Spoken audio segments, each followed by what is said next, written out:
পরীক্ষার রেজাল্ট ক্ষেত্রে আমার রোল নাম্বার ছিল 27। চিন্তাই করতে পারেন আমার ভবিষ্যৎ কি হতে পারে, কিছুই হওয়ার ছিল না। তখন আমাদের এলাকা যেটা রমরমা ছিল সেটা হলো প্রবাসে যাওয়া। যেই বিদেশ থেকে আসতো 2-4 গ্রাম লোক ছুটে আসতো, তার একটা ইজ্জত ছিল। তখন আমাকে বিদেশ যাওয়ার জন্য আমার একসময় চিন্তা করতে হতো, যেহেতু বয়স কম ছিল। তখন বলে যে না আর কিছু নেই, যাক। তারপর মেট্রিক পরীক্ষা দিলাম। মেট্রিকের আগে টেস্ট পরীক্ষা 3 সাবজেক্ট ফেল করে কষ্ট করে মেট্রিক পরীক্ষা দিলাম। তো সবাই জানে রেজাল্ট কি হবে আমাদের। তাছাড়া ওইবারই প্রথমবার নকল বন্ধ হয়ে গেছে। 2000 সাল প্রথমবার নকল বন্ধ হয়ে গেছে। নকলের জন্য আমরা বিখ্যাত ছিলাম।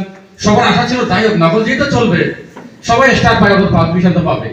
নকলও বন্ধ হয়ে গেছে, হতাশার কোন পর্যায়ে। তখন পরিবার সহ অনেক সিদ্ধান্ত নিল, ঠিক আছে যাও, বিদেশ যদি যাবে অকর্ম হয়ে গেলে আপনার ওয়ার্কশপে কাজ শিখো। আমি কলিপুর বাজারে গিয়ে ওয়ার্কশপে কথা বলে আসি। একজন লোক বলছে না সেটা হবে না, আমার বাকিটা পড়ালেখা করবে। আমি আজকে অনুষ্ঠানে সম্মানিত প্রধান অতিথি।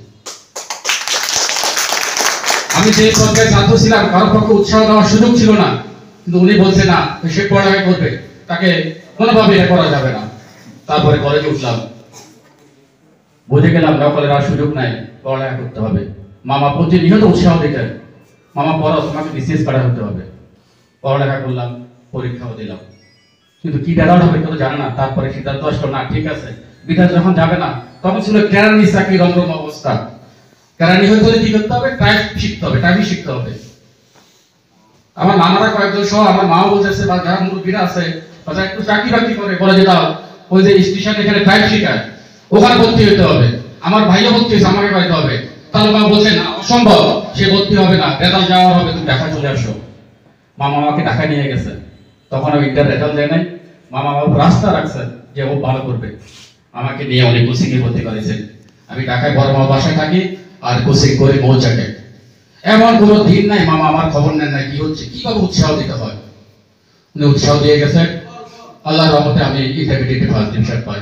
যেহেতু মেট্রিকে রেজাল্ট ভালো হয় না, সেকেন্ড ডিভিশন পেয়েছিলাম, তাই ঢাকা ভার্সিটিতে আমি নাম্বারে অনেক ভালো করলেও মেট্রিক ইন্টার নাম্বার যুক্ত হয়ে আমি ভালো করতে পারিনি, চান্স পাই নাই। আমি চান্স পেয়েছিলাম চট্টগ্রাম বিশ্ববিদ্যালয়, যেখানে মেট্রিক ইন্টার নাম্বার যোগ করা হয় না।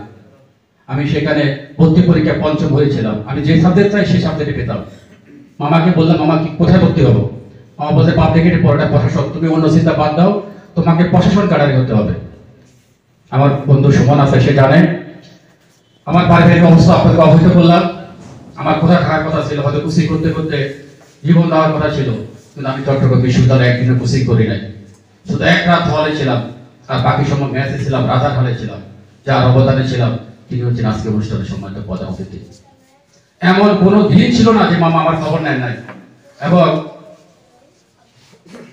মামা প্রতি মাসে আমাকে 5,000 টাকা দিত। এটা হলো মাসের খরচ, পয়সার এক থেকে দিয়ে দিত। এর মাঝে যদি মাসে 5-12 দেখা হয়েছে, মামা প্রতিবারে 5,000 টাকা করে দিয়েছে। উনি চিটকে গেলে হোটেল আগ্রাবাদে থাকতো, কিন্তু আমার সাথে মানে আমাকে দিতেই হতো, যেতেই হতো। সে আজকে অনুষ্ঠানের সম্মানিত প্রধান অতিথি। চট্টগ্রাম বিশ্ববিদ্যালয়ে ভর্তি হয়েছে, পড়ালেখা করেছি। আমি পাবলিক অ্যাডমিনিস্ট্রেশন, আমি ফার্স্ট ক্লাস থার্ড হয়েছিলাম, আমাদের গ্রেডিং সিস্টেম ছিল। তারপরে নির্বাচন আসে, নির্বাচনের সময় বাইরে ছিলাম।